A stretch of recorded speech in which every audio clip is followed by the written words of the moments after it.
Telugu Desam party ఒక భారీ బహిరంగ సభను ఏర్పాటు చేసింది. ఆ సభకు జనసేన అధినేత పవన్ కళ్యాణ్ గారిని ఇన్వైట్ చేశారు చంద్రబాబు నాయుడు గారు. ఆ సభ వేదిక మీద కూర్చున్న అతిరేత మహారథుల్లో ఈ నలుగురే బాగా హైలైట్. బాలయ్యబాబు గారితో కలిసి లోకేష్, చంద్రబాబు గారు, పవన్ కళ్యాణ్ గారు. అయితే జనసేనకు ఒక క్లారిటీ వచ్చేసిందా ఈ సభతో? ఉన్న క్లారిటీ కంటే కొత్తగా రావడానికి ఏముంది అంటే సీట్ల విషయంలోనో లేదంటే సీఎం పదవి విషయంలోనో క్లారిటీ వచ్చేసిందా అంటే వాటి గురించి అయితే పెద్దగా మాట్లాడలేదు. మేనిఫెస్టో విషయంలో కూడా మళ్ళీ త్వరలో మాట్లాడతాం, త్వరలో చర్చిస్తాం, సిపిఎస్ విషయంలో కూడా ఇంకా ఒక క్లారిటీ ఇస్తామంటూ పవన్ కళ్యాణ్ గారు చెప్పడం. ఈ సభ అయిన తర్వాత హరిరామ జోగయ్య లాంటి వాళ్ళు చేసిన వ్యాఖ్యలు, ఎట్టి పరిస్థితుల్లో జనసేన ఓటు టీడీపీకి కన్వర్ట్ అవ్వదు, టీడీపీ వైపు వెళ్ళదు, ఒకవేళ సీఎం పదవి విషయంలో కనుక క్లారిటీ వస్తేనే ఓట్ బ్యాంక్ అటు వెళ్తుందా లేదనేది అప్పుడు చూడాలి అంటూ వ్యాఖ్యలు చేయడం. అంటే ఇంకా సీఎం పదవి విషయంలో కాపు సామాజిక వర్గం కానీ లేదంటే జన సైనికులు మాత్రం అదే స్టాండ్తో ఉన్నారు. ఆ క్లారిటీ మాత్రం తెలుగుదేశం పార్టీ ఇవ్వలేకపోతుందా? ఇదే కనుక జరిగితే ఈ పరిణామం రేపొద్దున్న ఎవరికి కలిసి వస్తుంది, ఎవరికి మైనస్ అవుతుంది, ఇదే అంశం మీద చర్చించే ప్రయత్నం చేద్దాం. సరే, ఒక రకంగా జన సైనికులకి క్లారిటీ రావాల్సిన అంశం, మొదటి నుంచి కూడా పెండింగ్లో ఉన్న అంశం, సీఎం షేరింగ్ ఇస్తారా లేదా, సీట్లు ఎన్ని ఇస్తారా, ఎక్కడెక్కడ ఇస్తారనేది. ఆ విషయం అయితే నిన్న సభలో క్లారిటీ రాలేదు. మేనిఫెస్టో విషయంలో కూడా ఉమ్మడిగా ఒకే మాట మీద ఉంటారా లేదా అనేదానికి కూడా క్లారిటీ వచ్చినట్టు కనిపించట్లేదు. కానీ మళ్ళీ పదే పదే పవన్ కళ్యాణ్ గారు చెప్పింది ఏంటి? ఆయన అరెస్ట్ నన్ను చాలా బాధ కలిగించింది, తెలుగుదేశం పార్టీకి ఈ సమయంలో మేము అవసరం, ఆయనకి నేను అండగా ఉంటాను అనేది. ఇది జన సైనికులు ఎలా తీసుకుంటారు, ఎలా తీసుకోవాలి? మీరు వైఎస్ఆర్ కాంగ్రెస్ పార్టీ కోవర్ట్ అయ్యి ఉండాలి ఈయన్ని అడిగారంటే. జర్నలిస్ట్ గా కూడా అడగచ్చు, కోవర్ట్లే అడగాలని రూల్ ఏం లేదు. అట్లా అడిగారు, ప్రతిపక్షాన్ని ప్రశ్నించవచ్చు, మనం అధికార పక్షాన్ని ఎవరు అడిగినా సరే అది మేము కోవర్ట్ అంటామని స్టాంప్ పట్టుకుని తిరుగుతున్నారు పవన్ కళ్యాణ్ గారు. అది ఆయన ఏమన్నారు, ఎవరైనా ఆ మాట అడిగితే కోవర్ట్ అంటానని చెప్పారు. అడగకూడదు, అడగటం అంటే కోవర్ట్ అని అర్థం.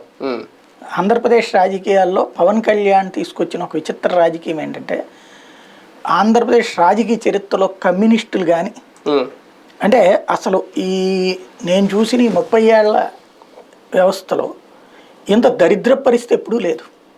తెలుగుదేశం కమ్యూనిస్టులు పొత్తు పెట్టుకున్నారు, కాంగ్రెస్ కమ్యూనిస్టులు పొత్తు పెట్టుకున్నారు, భారతీయ జనతా పార్టీ తెలుగుదేశం పొత్తు పెట్టుకుంది. ఇంత అసహ్యకరమైన రాజకీయం ఎప్పుడూ లేదు. జనాల్ని దొంగల్ని చేస్తూ, నాయకులు దేవుళ్ళని వాళ్ళకాళ్ళు ఫీల్ అవుతా, విచిత్రమైనటువంటి ఈక్వేషన్స్తో మాట్లాడేటటువంటి ఒక వింత వాతావరణ రాజకీయం ఇప్పుడు మాత్రమే పట్టిన అసహ్యం ప్రజలకి. సమాధానాలు చెప్పాల్సిన నాయకులు ప్రశ్నలు వేస్తుంటారు, ప్రశ్నలు వేయాల్సినటువంటి ప్రజలు సమాధానాల కోసం వెయిట్ చేస్తుంటే వాళ్ళనే దొంగల్ని చేసి చూపెట్టేటటువంటి రోజు. కార్యకర్తల్ని దొంగల్ని చేస్తూ తన సొంత పార్టీ కార్యకర్తలనే మీరందరూ కోవర్ట్లు అంటాను, నేను ఉంటే ఉండండి లేకపోతే పోండి అనేటువంటి, అది సాధారణంగా తిరగబడ్డప్పుడు పార్టీని వ్యతిరేకిస్తున్నప్పుడు అనే అర్హత ఉంటుంది. కానీ అసలు మన పరిస్థితి ఏంటయ్యా అని అడిగితే నువ్వు కోవర్టు నన్ను చూడు అనేటువంటి ఒక విచిత్రమైనటువంటి పరిస్థితిని చూడండి. అదే వింత.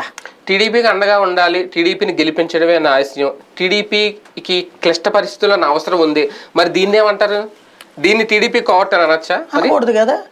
అదే రాష్ట్ర లోక కళ్యాణం కోసం అదేదో అంటారు చూడండి, రాష్ట్ర కంటకుడైనటువంటి జగన్మోహన్ రెడ్డిని గద్దె దించడం కోసం, లోక కళ్యాణం కోసం పవన్ కళ్యాణుడు ఆడుతున్నటువంటి సహజ సిద్ధమైనటువంటి ఒక ప్రకృతి ప్రేరేపించడంతో వచ్చినటువంటి ఒక శక్తితో చంద్రబాబు నాయుడికి అందిస్తున్నటువంటి ఒక ఊతం. గతంలో ఈ రాష్ట్రాన్ని సుభిక్షంగా ఉంచి, ఈ రాష్ట్రాన్ని అద్భుతంగా మార్చి, ఈ రాష్ట్రం ఇవాళ రోజున ప్రపంచంలో అమెరికా తర్వాత మనం మాత్రమే 2వ స్థానంలో ఉన్నాం. మనం భారతదేశం కూడా కాదు, భారతదేశం బదులు అమెరికా, ఆంధ్రప్రదేశ్ దగ్గర 2nd ప్లేస్లో ఉండేది అమెరికా తర్వాత. ఆ స్థాయిలో ఉందని మీకు తెలుసా? తర్వాత 3rd ప్లేస్కి తీసుకొస్తాడు జగన్మోహన్ రెడ్డి అనుకుంటే ఏకంగా అసలు దేశంలోనే ఎందుకు పనికి రాకుండా చేసేసాడు. ఇది మీరు నమ్మాలి, నేను నమ్మాలి, ఎందుకంటే పవన్ కళ్యాణ్ గారు చెప్తున్నారు కాబట్టి. అప్పుడు స్వర్ణయుగం నడిచింది, ఇప్పుడు రాతి యుగం నడుస్తుంది అంటున్నారు కాబట్టి. ఆయన ఒక విచిత్రమైనటువంటి తన మైండ్ సెట్ని మన మీద రుద్దుతున్నాడు, లేకపోతే జనాలందరూ ఆలోచన రహితమైనటువంటి ఆలోచన శూన్యులు, తను మేధావి అనుకుంటున్నాడు అంటే రెండూ కలిపితేనే ఆయన. ఇప్పుడు పవన్ కళ్యాణ్ అనే పాయింట్ ఏంటి, పవన్ కళ్యాణ్ని అభిమానించినోడికి కూడా విసుగు పుట్టే పరిస్థితి సృష్టించాడు. ఏంటది? తెలుగుదేశం పార్టీ పవన్ కళ్యాణ్ అని జపాన్ని కాదు నాటకం ఆడుతోంది. ఆ నాటకాన్ని గ్రహించలేనటువంటి అమాయకత్వం ఉందనుకుంటానికి తప్పు. పవన్ కళ్యాణ్ అంత అమాయకుడేం కాదు. అంటే టీడీపీ ట్రాప్ లో పడిపోయేంత అమాయకుడేం కాదు. కానీ ట్రాప్ వేస్తుందా? కార్యకర్తల్ని అటుకు మళ్లించేటువంటి తెలివితేటల్ని అమాయకత్వంలో నటిస్తున్నాడు ఆయన. తెలుగుదేశానికి వ్యతిరేకంగా వచ్చేటువంటి వాళ్ళని మళ్ళీ తెలుగుదేశం వైపు తీసుకెళ్లేటువంటి ఎత్తుగడ ఆయన వేస్తున్నాడు అమాయకత్వం ముసుగులో. కానీ జోగే గారు అన్నట్టు ఏ కారణంతో జనసేన ఓటు టీడీపీకి ట్రాన్స్ఫర్ అవ్వాలి? అదే అనేది ఏ చూసి ట్రాన్స్ఫర్ అవ్వాలి? ఇప్పుడు ప్రాక్టికల్ గా నిన్న జరిగింది. సీట్లకు సంబంధించి పవన్ కళ్యాణ్కి స్పష్టత వచ్చిందా? అదే అంటున్నాను. ఎవరు నీ దగ్గర ఉన్న బలమైన అభ్యర్థులు ఎవరు? ఇప్పుడు సిపిఐ మొన్న తెలంగాణలో పొత్తు పెట్టుకుంది. ఇదిగో మా దగ్గర కోనం నేను సిపిఎం అడిగింది, మా తమ్మినేని వారు ఉన్నారు, ఇట్లాగా లేదా 4 పేర్లు చెప్పింది, ఈ 4గురికి కావాలన్నటువంటి. జనసేన నువ్వెవడు అడగడానికి? పార్టీని నమ్ముకున్నావా? నీ దగ్గర మనుషులు ఎవడున్నాడు? నీ 10,000 15,000 ఓట్లు వస్తాయా? మరి తెలంగాణలో ఏ ఓట్లు వస్తాయని ఇచ్చారు? సీట్లు 8 ఇచ్చారు కదా. వాళ్ళు కనీసం డిపాజిట్లు తెచ్చుకోలేదు కదా. మరి వాళ్ళకి ఎట్లా ఇచ్చారు? అంటే ఆంధ్రాలో అభ్యర్థి కావాలంటే 15,000 ఓట్లు తెచ్చుకునేవాడు అయి ఉండాలా? అక్కడైతే అక్కర్లేదా? ఇది ఎక్కడ వివక్ష? నెంబర్ 1. నెంబర్ 2 వచ్చి తెలంగాణ ఇదే పొత్తు పరంగా ఇంత దిగజారుడు రాజకీయం ఎక్కడన్నా ఉంటుందా? ఓ పక్క నువ్వు బీజేపీతో ఉంటావు, ఇంకో పక్కన తెలుగుదేశం పార్టీతో కలిసి ప్రభుత్వాన్ని అంటావు. తేల్చు చెప్పు, తప్పేం లేదు. నువ్వు తెలుగుదేశంతోనే ఉంటావా? ఉండు. లేదా బీజేపీతోనే ఉంటావా? ఉండు. ఇది ఎక్కడ దరిద్రం? నేను వీళ్ళతోనూ ఉంటాను వాళ్ళతోనూ ఉంటాను అనేది. నువ్వు కాంగ్రెస్తోనూ బీజేపీతో ఉంటావా? లేదా కమ్యూనిస్టులతోనూ బీజేపీతో ఉంటావా? ఇక్కడ కమ్యూనిస్టులతో జట్టు కట్టినటువంటి తెలుగుదేశం పార్టీ. లేదా నువ్వు ఇటు తీసుకురాలని వెంటనే, అప్పటిదాకా నువ్వు బజ్జీలో ఉండు. కానీ నువ్వు వెళ్ళిపోయి తెలుగుదేశంలో కూర్చుంటూ భారతీయ జనతా పార్టీ నేను పట్టుకొస్తానా? ఏంటి ప్రాతిపదిక? ప్రాక్టికల్ గా ఇక్కడ ఆయన చేస్తున్నటువంటి ఫస్ట్ ఏంటంటే అదేదో ఇతంది జూనియర్ ఎన్టీఆర్ సినిమా ఒకటి ఉంటుంది, శక్తి అనుకుంటా, లోక రక్షకుడు, తెలుగుదేశం పార్టీ రక్షకుడు ఆయన, నారావారి కుటుంబ రక్షకుడు ఆయన, నందమూరి వారికి అండ, నారావారి కుటుంబ రక్షకుడు. ప్రస్తుతం పవన్ కళ్యాణ్ పాత్ర రక్షకుడు పాత్ర.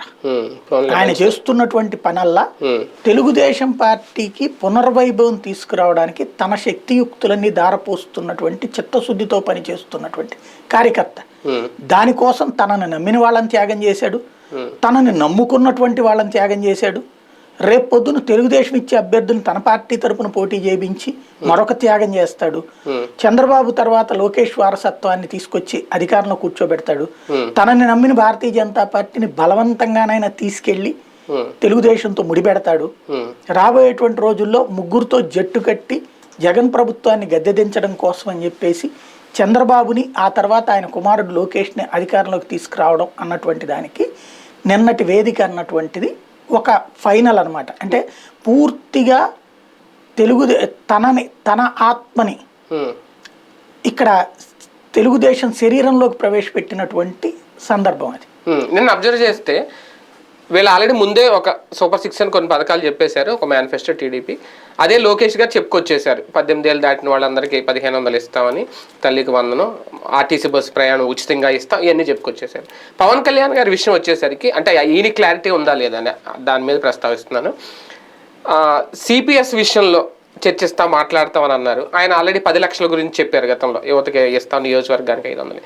వీటి విషయంలో చర్చిస్తాం, ఒక నిర్ణయం ప్రకటిస్తాము అనేది. ఉమ్మడి మేనిఫెస్టో విషయంలో కూడా ఇద్దరికి ఇంకా క్లారిటీ రాలేదా? ఎందుకంటే ఓపీఎస్ తీసుకొస్తే ఎటువంటి పరిణామం ఎదుర్కోవాలి, ఎంత ఖర్చు అవుద్ది అనేది బాబు గారికి అవగాహన ఉంది. గతంలోనే దాని మీద ఆయన చెప్పలేదు, హామీ ఇవ్వలేదు. జగన్ గారు అయితే ఇచ్చారు కానీ ఇవ్వలేదు. ఇప్పుడు ఒకవేళ ఈయన ఒత్తిడి మేరకు దాన్ని ఆయన యాక్సెప్ట్ చేస్తారా? ఇద్దరు కలిసి ఉమ్మడి మేనిఫెస్టోలో దాన్ని కనుక ఆ హామీని కనుక పెట్టే అవకాశం ఉంటుందా? పవన్ కళ్యాణ్ కోరుకున్న వాటిట్లలో 1 or 2 యాడ్ చేస్తారు. నా షణ్ముఖ వ్యూహంలో చెప్పబడేటువంటి 1 or 2 ఆల్రెడీ అది గ్యాస్ కి సంబంధించింది. ఇద్దరు చెప్పింది ఒకటే, వీళ్ళు 3 సిలిండర్లు ఇస్తామని పెట్టేశారు కదా. పవన్ కళ్యాణ్ ఎన్నన్నాడు? 6 or 8 అన్నాడు. ఇప్పుడు పవన్ కళ్యాణ్ చెప్పినటువంటి దాంట్లో ఏదైనా అతి చేతనైతే జనాలకు బియ్యం ఇవ్వడం మానేసి డబ్బులు ఇస్తానని పెట్టాలి. చెప్పాడు కదా ఆయన, బియ్యం వేస్ట్ అయిపోతున్నాయి కాబట్టి డబ్బులు ఇప్పిస్తానని. అది అట్లాగే 10 లక్షల రూపాయలు నియోజకవర్గానికి 500 మందికి, ఇవి యాడ్ చేస్తే అద్భుతమైన సక్సెస్ అయినట్టు ఆయన. అంటే బియ్యం డబ్బులు అంటే 35 రూపాయలు ఇచ్చేస్తారు మనకి, అంతే కదా. లేదంటే వీళ్ళ రాష్ట్ర వాటా మాత్రమే ఇస్తారా? రాష్ట్ర వాటా ఏముందని రూపాయి. అదే మరి నేను అడిగేది అదే. అప్పుడు జనంకి రాళ్ళు ఉచ్చుకు కొడతారు, కర్రలు ఉచ్చుకు దిగుతారు అనమాట. ప్రాక్టికల్ పాయింట్ ఏంటంటే పవన్ కళ్యాణ్ చంద్రబాబు ఏం కోరమంటే అది కోరతాడు. ఈయన అప్పుడప్పుడు ఇంట్లో చిన్నపిల్లాడు అలిగితే ఓ జీడి మొక్క అదనంగా కొనిపెట్టినట్టు బెల్లం మొక్క నోట్లో పెట్టి పక్కన కూర్చోబెట్టి ఆడుకోవాలన్నట్టు ఇస్తారు వాళ్ళు. ప్రాక్టికల్ గా మనం తెలియదు, తెలుసుకోవాలి. నాకు బాగా తెలుసు, నేను చాలా నాలెడ్జబుల్ పర్సన్ని అనుకునేవాడిని. ఇప్పుడు ఒక సామెత ఉంటది, తెలిసినోడికైనా చెప్పచ్చు, తెలియనోడికైనా చెప్పచ్చు. ఇప్పుడు సిపిఎస్ ఉంది, ఓపీఎస్ ఉంది. ముందు నేను గబక్కన దాని మీద ఏది పడితే అది మాట్లాడాల. ప్రభుత్వ ఉద్యోగులతో మాట్లాడాక ఇప్పుడు జిపిఎస్, ఈ మూడిటి గురించి కూడా ముందు ఒక అవగాహన తెచ్చుకోవాలి. అవును, ఒక ప్రభుత్వ ఉద్యోగులు ఓపీఎస్ రావాలంటే 2040వ సంవత్సరం నాటికి రాష్ట్రం, ఏ రాష్ట్రమైన దేశంలో మొత్తం బడ్జెట్ ఉట్టి జీతాలు పెన్షన్కి ఇవ్వాల్సి వస్తుంది.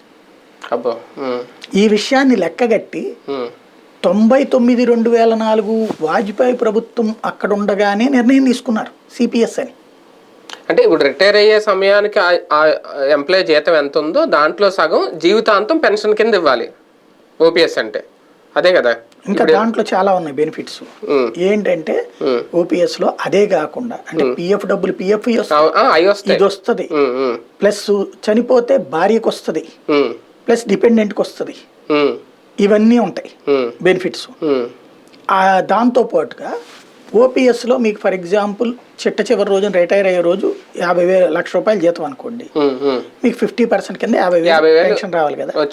దాంట్లో దాని పేరేదో ఉంటుంది, నా భాషలో అమ్ముకోవడం అంటాం. అంటే నా చేతిలో ఉన్న షేర్ని అమ్ముకోవడం, ప్రభుత్వానికి దాన్ని అప్పచెప్తారు. ఒక 25% అప్పచెప్పారు అనుకోండి, అంటే నా జీతంలో ఇప్పుడు నాకు పెన్షన్ కింద 50,000 రావాల్సి ఉంటే 50,000లో నేను 15,000 వదిలేసుకుంటానికి సిద్ధపడ్డాను అనుకోండి, 25%. ప్రతి రూపాయికి 100 రూపాయలు చొప్పున డబ్బులు ఇస్తుంది ప్రభుత్వం. అంటే వాళ్ళు లంసంగా అమౌంట్ తీసేసుకుంటారు, వాళ్ళు లంసమ్ అమౌంట్ కావాలంటే వస్తుంది.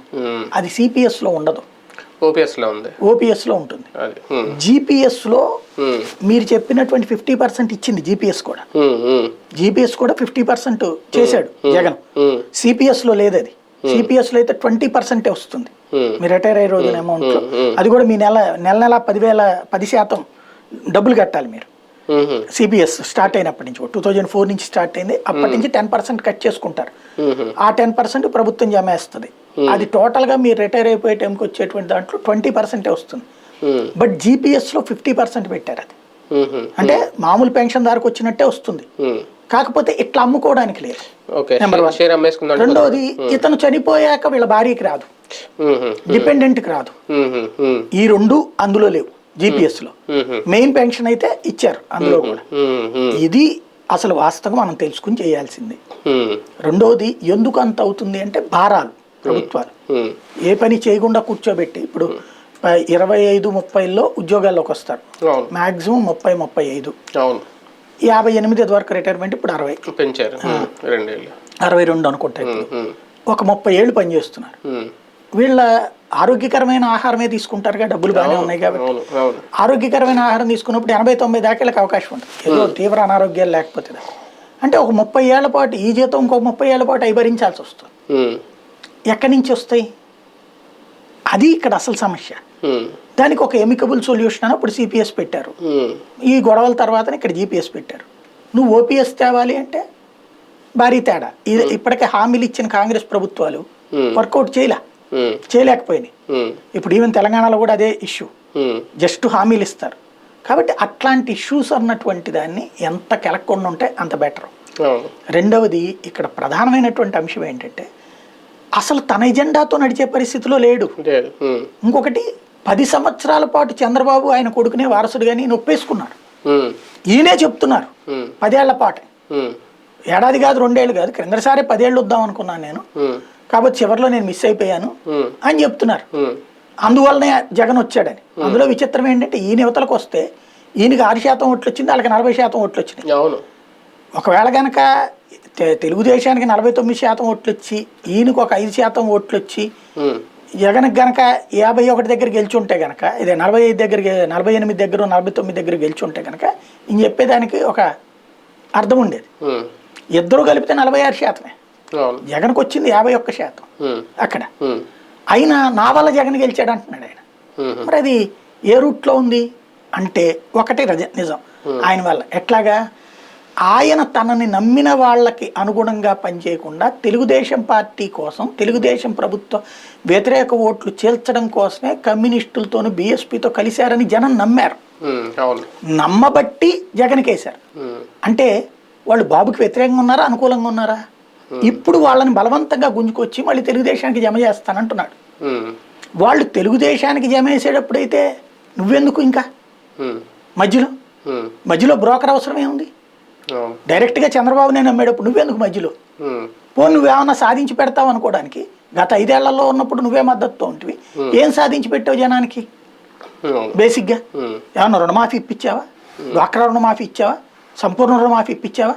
ఏ రోజున దానికోసం నిలదీసావా? లేదే. ఎక్కడ ఇష్యూస్ చంద్రబాబు సీరియస్గా లిటిగేషన్లో పడే ప్రతిసారి నువ్వు వచ్చి కేంద్రాన్ని తిడతా, ప్యాకేజీ ఏంటి, లడ్డూలేంటి అని మాట్లాడతా ఈ వ్యతిరేకతను కేంద్రం మీదకు దోసేశారు. వాస్తవంగా భారత రాజకీయ చరిత్రలో ఇంతటి విధేయత ఏ రాజకీయ పార్టీకి దొరకదు. చంద్రబాబు నాయుడు అంతటి అదృష్టవంతుడు, పవన్ కళ్యాణ్ అంతటి దురదృష్టవంతుడు, పవన్ కళ్యాణ్ నమ్ముకున్న వాళ్ళు అంతటి దురదృష్టవంతుడు. అది ఇక్కడ ఇదే రేపొద్దున ఇబ్బంది అవుతా నిజంగా. ఓకే, జనసేనకి 20 ఇచ్చినా 30 ఇచ్చినా అక్కడైతే తెలుగుదేశం పార్టీ ఓట్ బ్యాంక్ అయితే జనసేనకు రావచ్చు, వాళ్ళు ఎంతమంది గెలుస్తారనేది. కానీ మిగిలిన చోట్ల జనసేన ఓటు ఎంతవరకు టీడీపీకి ట్రాన్స్ఫర్ అవుద్ది ఒక క్లారిటీ లేకపోతే అది మైనస్ అవుతుంది. ఒకటేనండి, జనసేనని అభిమానించిన వాళ్ళు తెలుగుదేశం మీద ప్రేమతో అభిమానించలేదు, అది ఫస్ట్ గుర్తుపెట్టుకోవాలి. జగన్ మీద ప్రేమతో కూడా అభిమానించట్లేదు. వాళ్ళిద్దరికి ప్రత్యామ్నాయం అని చేస్తున్నారు. అది ఆయన నిలబెట్టుకుంటే ఓకే, లేదు తెలుగుదేశంతో కలిసి వెళ్ళాలనుకున్నప్పుడు గౌరవప్రదమైన స్థానాలు కనీసం 40 లేకపోతే గౌరవప్రదం కాదు. తమ నాయకుడికి ఎటువంటి ప్రయోజనం దొరకట్లేనప్పుడు ఈ పొత్తులో ఎందుకు టీడీపీకి జనసేన ఓటు ట్రాన్స్ఫర్ అవుతుంది? పవన్ కళ్యాణ్ కోసం అవ్వాలి. పవన్ చెప్పాడు కాబట్టి విని మూర్ఖంగా ఓట్లు వేయగలిగితే వస్తాయి. పవన్ చెప్పాడు కాబట్టి అన్న ఎటువంటి ప్రయోజనం ఆశించుకుంటారనే చూడాలి. ఎటువంటి ప్రయోజనం ఆశించకుండా ఆయనకే ఓటేయలేదు క్రిందసారి అంటే ఈ దఫా ఆయనకి వేద్దాం అనుకున్నాడు, తెలుగుదేశానికి వేయాలనుకున్నప్పుడు ఇంకేముంది అంటే ఆల్టర్నేటివ్ లేదు కాబట్టి వేస్తారా? ఎందుకు వైసీపీకి వేయకూడదనే వేస్తారా? అంతేనా? వైసీపీకి ఆ ఓట్ బ్యాంక్ అటు వెళ్ళకూడదు కాబట్టి ఆల్టర్నేటివ్ని లేకుండా చేయడం ద్వారా యాంటీ జగన్ అంతా తెలుగుదేశంకి టర్నింగ్ అన్నటువంటి కాన్సెప్ట్ ఈయన తీసుకెళ్తున్నాడు. ఈయన టర్న్ చేస్తున్నారు.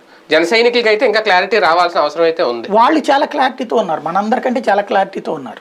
జన సైనికులు క్లారిటీ లేకపోవడం ఏం లేదు. టీడీపీని గెలిపించాలనే క్లారిటీ, తెలుగుదేశం పార్టీని గెలిపించాలా, ఏదో ఒక మంచి పొజిషన్ ఇస్తారు, దాని ద్వారా ముందు మనం నిదానంగా ఎదిగి ఆ తర్వాతన 2024 తర్వాతన ఇది 29 తర్వాత చంద్రబాబు గారు వల్ల కాదు, అప్పుడు పవన్ కళ్యాణ్ అందుకుంటాడు, అప్పుడు లోకేష్ వల్ల కూడా కాదు, అప్పుడు లోకేష్ మనకి సబ్ పార్టీ అయిపోతారు అనేటువంటిది సైకలాజికల్ గా వాళ్ళ క్యాడర్ ని ప్రిపేర్ చేస్తున్న జనసేన ఎంతవరకు నమ్ముతారని చూడాలి. అంటే సర్దుకుపోతారు ఇంకా ఈ ట్రిప్ కి అయితే.